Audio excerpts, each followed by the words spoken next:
Now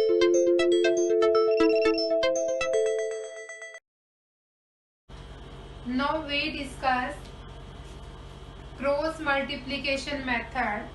cross multiplication method में हमारे पास टू लीनियर इक्वेशन होती हैं टू वेरिएबल्स की। फर्स्ट इक्वेशन होगी हमारे पास a1x प्लस में b1y plus c equal to 0। This is the first equation of two variables. Second equation a2x plus में b2y प्लस में c2 इक्वल टू 0। ये हो जाएगी हमारे पास सेकेंड इक्वेशन। x और y हैं वो इसमें हमारे पास टू वेरिएबल हैं। c1 और c2 हैं वो हमारे पास टू कांस्टेंट नंबर हैं। इसमें हमारे पास सॉल्यूशन भी आते हैं, जो कंडीशन होती है कुछ वो अप्लाई करते हैं हम। वह हमारे पास फर्स्ट कंडीशन आती है a1 अपॉन में a2, a1 अपॉन में a2 not equal to b1 upon में b2। ये फर्स्ट की कंडीशन आ जाती है। तो इन दो इक्वेशन का हमारे पास हो जाता है यूनिक सॉल्यूशन। तो ये हमारे पास आ जाएगा यूनिक सॉल्यूशन जब हमारे पास a1 अपॉन में a2 b1 अपॉन में b2 नॉट इक्वल आ जाती है। फॉर एग्जाम्पल इक्वेशन है 4x प्लस में 2y प्लस में 3 इक्वल टू 0। सेकेंड ले लिया मैंने यहाँ पे 3x माइनस में y प्लस में 2 इक्वल टू 0। यहाँ पे a1 है वो हमारे पास 4 है, a2 है वो हमारे पास 3, यानी a1 अपॉन a2 4 अपॉन में 3। फिर b1 अपॉन में b2, b1 is 2 and b1 is 2 and b2 is -1। यानी कि जब हम इन दोनों को या तो शॉर्ट फॉर्म से चेंज करें कुछ भी, तो ये हमारे पास अनइक्वल आएंगी। तो ऐसी कंडीशन में हम बोल सकते हैं कि इन इक्वेशन के हमारे पास यूनिक सॉल्यूशन होंगे। यूनिक मीन्स हमारे पास एक ही सॉल्यूशन होगा इसमें।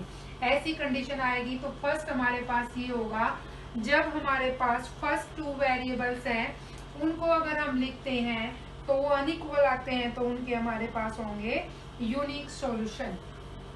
सेकंड कंडीशन में हमारे पास होगा, सेकंड कंडीशन है उसमें हमारे पास a1 अपॉन में a2 equal to b1 upon में b2 equal to c1 upon में c2। अगर तीनों हैं वो हमारे पास इक्वल आ जाते हैं तो उसमें हमारे पास ऐसी कंडीशन में इनफाइनाइटली मैनी सॉल्यूशन होंगे।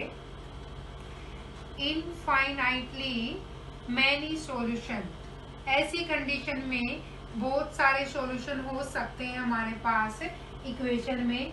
थर्ड इक्वेशन है हमारे पास, थर्ड इक्वेशन में अगर हमारे पास a1 अपॉन में a2 equal to b1 upon में b2 not equal to c1 upon में c2, यानी कि फर्स्ट टू वेरिएबल्स हैं वो हमारे पास इक्वल हैं बट कांस्टेंट टर्म है वो इन दोनों के इक्वल नहीं है।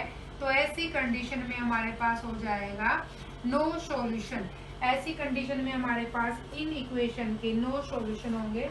ये ही यूज करके हम क्रॉस मेथड निकालेंगे। पहली थ्री कंडीशन ये होंगी, not equal unique solution, all equal infinitely solution, two equal but constant term is not equal, तो it's is the no solution.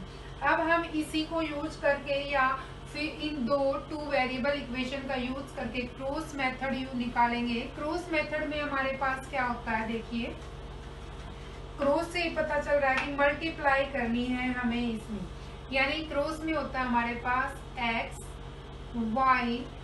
X Y variable और एक कांस्टेंट टर्म हो जाएगी हमारे पास सी की जगह लेंगे हम 1। यहाँ पे हमारे पास इसको लर्न करने का होता है b1, यहाँ से स्टार्ट करेंगे सेकंड टर्म से b1 b2 फिर c1 c2, b1 b2 से जाएगा हमारे पास c1 c2 पे, फिर आएगा हमारे पास A1 A2, फिर स्टार्टिंग भी B1 से B2 से, एंडिंग भी हमारी इसकी किससे होगी B1 और B2 से। ऐसे जैसे ये लिख लिया हमने A1 A2 B1 B2 C1 C2। यहाँ से गए हम यहाँ पे B2 से स्टार्ट किया हमने, यहाँ से ऐसे एरो से ये आया, फिर यहाँ फर्स्ट से हम आए, लास्ट से आए फर्स्ट पे, फर्स्ट से फिर हम आए मिड टर्म पे। तो इट्स मीन B1 और B2 से स्टार्टिंग है, फिर हम आएंगे C1 C1 पे, और फिर वापस A1 A2, और फिर एंडिंग और स्टार्टिंग हमारे पास क्या होंगे B1 and B2। Cross method है, इसलिए यहाँ इसमें हमारे पास क्रॉस मल्टीप्लाई है वो यूज होगी। इन दोनों की मल्टीप्लाई करेंगे हम और इन दोनों की मल्टीप्लाई करेंगे। ऐसे ही सेम एरो लगाने हैं हमें, इन दोनों की मल्टीप्लाई और इन दोनों की, ये हमारे पास पेयर बनेंगे ऐसे। अब इन दोनों का जो प्रोडक्ट होगा वो हमारे पास होगा x वेरिएबल, यहाँ लिख लीजिए, ये होगा हमारे पास x वेरिएबल और ये होगा हमारे पास y वेरिएबल। x की वैल्यू फाइंड आउट करेंगे।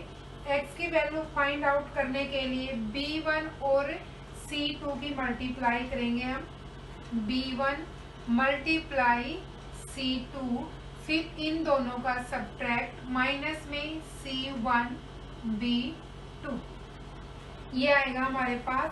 फिर y का वेरिएबल इक्वल टू पुट करेंगे y की वैल्यू फाइंड आउट करेंगे तो वो आएगा हमारे पास c1 a2 माइनस में c2 a1, ये हमारे पास हो जाएगा c1 a2 and c2 a1।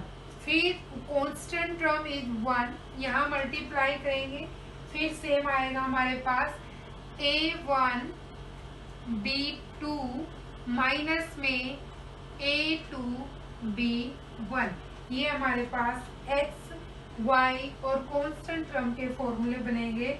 ये मेथड हमारे पास हो जाता है क्रॉस मेथड।